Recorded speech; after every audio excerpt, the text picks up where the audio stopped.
السلام علیکم ورحمۃ اللہ وبرکاتہ نحمدہ ونصلی علی رسولہ الکریم اما بعد فاعوذ باللہ من الشیطان الرجیم بسم اللہ الرحمن الرحیم یا ایہا الذین آمنوا اجتنبوا کثیرا من الظن ان بعض الظن اسم صدق اللہ العظیم وصدق رسولہ الامین الکریم۔ الحمدللہ، اللہ تبارک و تعالیٰ کا بہت بڑا احسان ہے کہ اس نے ہم تمام کو امت محمدیہ میں پیدا فرمایا، اور یہی نہیں بلکہ ہم تمام کو صحیح سالم اعضاء کے ساتھ پیدا فرمایا۔ جیسا کہ آپ جانتے ہیں کہ ہر انسان کے اندر اللہ نے بہت کچھ نعمتیں رکھی ہیں۔ ایک نعمت ہمارے اندر اللہ نے ایسی بھی رکھی ہے کہ اگر وہ نعمت زندہ رہے تب تک ہم بھی زندہ رہیں گے، جب تک وہ نعمت چلتی رہے گی ہم بھی چلتے رہیں گے، اور جس وقت وہ نعمت بند ہو جائے گی ہم بھی بند ہو جائیں گے۔ وہ نعمت کیا ہے؟ وہ نعمت ہے ہمارا دل، ہمارا ہارٹ۔ دل ایک ایسی نعمت ہے کہ اللہ تبارک و تعالیٰ نے اس کو اتنا امپورٹنٹ بنایا کہ جس وقت یہ بند ہو جائے گا اس وقت ہماری زندگی بھی بند ہو جائے گی۔ جیسا آپ جانتے ہوں گے کہ انسان کے اندر بہت ساری بیماریاں پیدا ہوتی ہیں۔ ہم بیماریوں سے بچنے کے لیے، خاص طور سے دل کی بیماریوں سے بچنے کے لیے، ہارٹ اٹیک سے بچنے کے لیے ہم یہی کوشش کرتے ہیں کہ ہم بہت ساری بیماریوں کو کنٹرول میں رکھیں۔ جیسے ہم کولیسٹرول کو کنٹرول کرتے ہیں، کولیسٹرول چیک کراتے ہیں، شوگر کو بار بار چیک کراتے ہیں، اس کو کنٹرول رکھتے ہیں، بلڈ پریشر کو کنٹرول کرتے ہیں۔ کیوں؟ اس لیے کہ کہیں اس کی وجہ سے ہارٹ اٹیک نہ ہو جائے۔ ہم اپنے دل کا بہت خیال رکھتے ہیں، صرف اور صرف اس لیے کیونکہ یہ اگر بڑھ جائے تو اس کی وجہ سے دل کی بیماری ہو سکتی ہے، ہارٹ اٹیک ہو سکتا ہے اور ہماری جان جا سکتی ہے۔ لیکن تھوڑا سا غور کریں کہ دل کی صرف یہی بیماریاں ہیں؟ نہیں، بلکہ دل کی یہ جو بیماریاں ہیں ایسی بیماریاں ہیں کہ یہ جان لے سکتی ہے، لیکن دل کی کچھ ایسی بیماریاں بھی ہے کہ اگر وہ بیماری ہمیں ہو جائے تو وہ جان نہیں بلکہ ایمان لے سکتی ہے۔ وہ بیماریاں کیا ہیں؟ وہ بیماریوں کے بارے میں اللہ نے قرآن میں کیا فرمایا، رسول اللہ نے حدیث میں کیا فرمایا، آج ہم وہ سننے والے ہیں۔ تو سب سے پہلے میں نے قرآن کی جو آیت تلاوت فرمائی کہ سورۃ الحجرات میں اللہ تبارک و تعالیٰ نے آیت نمبر 12 میں ارشاد فرمایا کہ زیادہ گمان کرنے سے بچو، لوگوں کے بارے میں زیادہ سوچنے سے بچو۔ کیوں؟ اس لیے کہ زیادہ گمان گناہ ہوتا ہے۔ اب گمان کیا ہوتا ہے؟ لوگوں کے بارے میں بدگمانی کرنا کیا ہوتا ہے؟ اس کو میں آپ کو ایک واقعے سے بتاؤں۔ پہلے تو یہ کہ اگر کسی کے بارے میں ہم نگیٹو سوچ رکھتے ہیں تو وہ نگیٹو سوچ کو کہتے ہیں بدگمانی، اور اگر ہم کسی کے بارے میں پازیٹیو سوچ رکھتے ہیں، اچھی تھنکنگ رکھتے ہیں تو اسے کہتے ہیں حسن ظن۔ جیسے مثال کے طور پہ آپ کو میں ایک واقعہ بتاؤں۔ ایک مرتبہ ایک مسجد کے اندر ایک فقیر بڑی دعائیں مانگ رہا تھا۔ وہ بہت دعائیں مانگ رہا اور اس کی دعا بھی بالکل یونیک تھی، بالکل یونیک۔ پتہ ہے وہ دعا کیا مانگ رہا تھا؟ وہ کہہ رہا تھا کہ اے اللہ مجھے فلاں قسم کا کھانا اور فلاں قسم کا میٹھا چاہیے۔ جیسے مثال کے طور پر میں آپ کو بتاؤں، جیسے اے اللہ مجھے چکن بریانی کھانی ہے اور گاجر کا حلوہ کھانا ہے۔ تو اس کے پاس میں ایک اور آدمی کھڑا ہوا تھا۔ اس نے جب یہ دعا سنی وہ تھوڑا سا تعجب ہوا، یہ کیسی دعا مانگ رہا ہے؟ وہ بزنس مین تھا۔ اس نے جب دعا سنی تو اس نے کیا سمجھا؟ اس نے یہ سمجھا کہ یہ اللہ سے دعا نہیں مانگ رہا ہے بلکہ یہ مجھے سنانے کے لیے دعا مانگ رہا ہے تاکہ میں اس کو کچھ دوں۔ وہ یہی سنتا رہا اور یہی سوچتا رہا، وہ فقیر دعائیں کرتا رہا اور یہ اپنے دل میں یہی سوچتا رہا کہ یہ مجھ سے مانگنے کے لیے دعائیں کر رہا ہے۔ وہ فقیر تھا، فقیر دعا مانگتے مانگتے سو گیا۔ تھوڑی دیر کے بعد ایک آدمی آیا، ایک بڑا سا تھالا، ایک بڑی سی تشت لے کر آیا اور اس کے اوپر ایک کپڑا اڑا ہوا تھا۔ تو وہ آدمی جس نے تشت لے کر آیا ہوا تھا، وہ آدمی جو ایک بڑی پلیٹ لے کر آیا تھا، وہ آیا اور آ کر سوئے ہوئے آدمی کو جگایا اور کہا کہ بابا کھانا کھا لو۔ تو وہ آدمی اٹھا اور اٹھ کر اس میں سے کچھ کھا لیا اور باقی بچا پورا اس آدمی کو واپس دے دیا۔ لیکن غور کرنے کی بات کیا تھی؟ وہ جو بزنس مین آدمی کھڑا ہوا تھا اس نے وہاں پر دیکھا کہ وہ پلیٹ جو آدمی لے کر آیا اس کے اندر وہی کھانا ہے، ایگزیکٹ وہی کھانا ہے جو جب سے یہ فقیر مانگ رہا تھا. تو وہ پریشان ہو گیا کہ اس آدمی کو کیسے معلوم کہ اس کو یہی کھانا چاہیے. وہ فوری اس آدمی کے پاس گیا اور جا کر پوچھا کہ یہ تمہارا کون لگتا ہے، کیا تم اس کو پہچانتے ہو؟ تو اس نے کہا کہ میں اس کو بالکل بھی نہیں پہچانتا. تو اس آدمی نے کہا پھر تم اس کے لیے کھانا کیوں لائے؟ تو اس نے کہا کہ میں ایک بہت ہی غریب آدمی ہوں، میرا کاروبار زیادہ نہیں چلتا، لیکن میرے بچے کئی دنوں سے یہ خواہش کر رہے تھے کہ مجھے چکن بریانی اور گاجر کا حلوہ کھانا ہے، لیکن میں اپنے بچوں کو نہیں کھلا سک رہا تھا. آج میرا بہت اچھا دھندا ہوا، بہت اچھا میرا بزنس ہوا، تو اس کے لیے آج میں فوری بازار سے وہ سامان لایا، اپنی بیوی کو دیا اور کہا کہ آج کوئی اچھا کھانا پکاؤ، وہی کھانا پکاؤ جو میرے بچے پسند کرتے ہیں. تو میری بیوی پکانا شروع کر دی اور میں تھوڑی دیر کے لیے آرام کے لیے سو گیا. میں جیسے ہی سو گیا میری آنکھ کیا بند ہو گئی، میں سو کیا گیا، میری قسمت جاگ اٹھی. میرے خواب میں نبی صلی اللہ علیہ وسلم تشریف لائے اور نبی صلی اللہ علیہ وسلم نے پتہ ہے کیا کہا؟ رسول اللہ نے فرمایا آج تمہارے محلے کی مسجد میں اللہ کا ایک ولی آیا ہے، تمہارے گھر میں جو کھانا پک رہا ہے اس کی بھی وہی خواہش ہے، لہٰذا جو کھانا پکے وہ کھانا اس کے پاس لے جاؤ، وہ کھائے گا تھوڑا ہی، باقی بچا تمہیں واپس دے دے گا، اور جو بچا ہوا ہوگا اللہ اس میں تمہارے لیے برکت دے گا، اور اگر تم یہ کرو گے تو میں تمہیں جنت کی بشارت دیتا ہوں، جنت کی تمہاری ذمہ داری میں لیتا ہوں. تو وہ آدمی کہتا ہے میں فوری اٹھا اور میں نے کہا بچے کھائیں گے بعد میں پہلے اس اللہ کے ولی کو کھانا کھلاؤں گا. وہ فوری کھانا لے کر آیا، لیکن جیسے ہی اس بزنس مین نے یہ بات سنی وہ پریشان ہو گیا کہ یہ کیا ہو گیا، میں تو اس کو جب سے غلط سمجھ رہا تھا، میں تو یہی سمجھ رہا تھا کہ یہ مجھ سے مانگ رہا ہے، لیکن یہ کسی اور سے نہیں مانگ رہا تھا بلکہ یہ تو اللہ سے مانگ رہا تھا. لیکن بعض لوگ ہوتے ہیں ہر چیز کو پیسوں سے خریدنے کی کوشش کرتے ہیں. اس نے بھی وہی کہا، وہی کیا. اس نے اس آدمی سے کہا دیکھو تمہیں یہ پکوان بنانے میں کتنا پیسہ لگا؟ تو اس نے بتا دیا، جیسے مثال کے طور پر اس نے کہا 500 لگے. تو اس نے کہا ایک کام کرو میں تمہیں 1000 روپیہ دیتا ہوں، اس ثواب کا حصہ تھوڑا سا مجھے بھی دے دو. تو اس آدمی نے کہا کہ میں یہ ثواب کا حصہ تمہیں کیسے دے سکتا ہوں، یہ جو خوشخبری مجھے ملی وہ میں تمہیں کیسے دے سکتا ہوں. تو اس نے کہا ٹھیک ہے 1000 نہیں تو 10,000 لے لو، تھوڑا سا ثواب کا حصہ مجھے بھی دے دو. اس نے کہا میں بالکل بھی نہیں دوں گا. وہ ریٹ بڑھاتا گیا، یہ منع کرتا گیا. آخر میں اس نے ایک بات کہی جو سب سے زبردست بات تھی. اس نے کہا اگر دنیا کی ہر نعمت بھی لا کر دے دو، پوری دنیا بھی دے دو، تب بھی میں یہ ثواب تمہیں نہیں دے سکتا. اس کے بعد وہ آدمی خوشی خوشی اپنے گھر گیا اور یہ بڑے افسوس کے ساتھ اپنے گھر چلا گیا. دیکھیے اس سے معلوم کیا ہوتا ہے، تھوڑا غور کریں. وہ مانگ اللہ سے رہا تھا لیکن یہ خود کو سمجھ رہا تھا کہ یہ مجھ سے مانگ رہا ہے. یہی ہے غلط فہمی، یہی ہے بدگمانی. اگر ہم سے کوئی کچھ کہتا ہے تو ہم اس کا غلط مطلب نکالتے ہیں. ہر انسان کا دماغ الٹی دماغ میں کیوں چلتا ہے؟ انسانوں کا دماغ الٹی سوچ کیوں پیدا کرتا ہے؟ جب ایک انسان کچھ کہہ رہا ہے تو ہو سکتا ہے کہ وہ اچھا سوچ رہا ہوگا، اس کی تھنکنگ کچھ اور ہوگی، ہم اس کو غلط سمجھ رہے ہوں گے. تو بعض ٹائم پر یہ ہوتا ہے کہ ہم سے سامنے والا کچھ کہتا ہے لیکن ہم اس کا الٹا مطلب نکالتے ہیں، غلط مطلب نکالتے ہیں. یاد رکھنا اگر کوئی ایسا غلط مطلب نکالنے والا ہے، نیگیٹو سوچ والا ہے، تو یہ انسان لوگوں کو بھی پریشان کرے گا، خود کو بھی پریشان کرے گا، اور لوگوں کو بعد میں پریشان کرے گا لیکن اس سے پہلے خود کو پریشان کرے گا. کیوں؟ اس لیے کہ وہ اپنے دماغ میں اسی کے بارے میں گھمائے گا جس کی وجہ سے وہ رات کی نیند تک پوری نہیں کرے گا.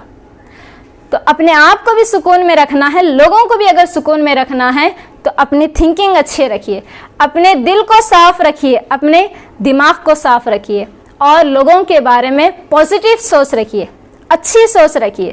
یہ ایک سوچ آپ کے لیے ایک بہترین دنیا بنا سکتی ہے. اسی طرح ایک اور واقعہ میں آپ کو بتاؤں. بعض ٹائم پر ایسا ہوتا ہے کہ لوگ ہمارے لیے بہت کچھ کرتے ہیں، بعض ٹائم پر لوگ ہمارے اوپر احسان کرتے ہیں لیکن ہم اس کو غلط سمجھتے ہیں. جیسے مثال کے طور پر دیکھیے، دو بہت ہی گہرے دوست تھے.